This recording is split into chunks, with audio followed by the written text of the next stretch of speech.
sa Iloilo.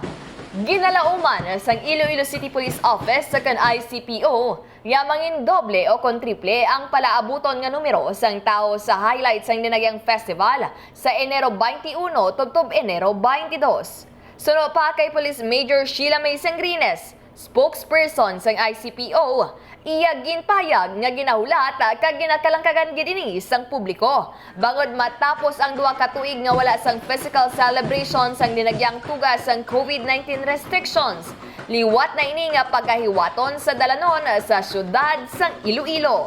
Dugang paniya, nagsugod na ang ila skeletal deployment kag naka-full alert na sila humalin sang Enero 16. Suno pa kay Sangrines, nakahanda naman sila sa nagkalain-lain nga insidente, lakip na ang ila force multipliers.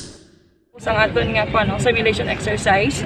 So this is still part sang aton nga security plan sa kung paano natin i-secure ang dinagyang 2023 after 2 years. We'll be expecting doble, triple ang tao.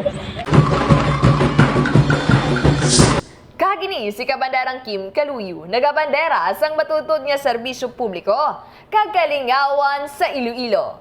Radyo Bandera.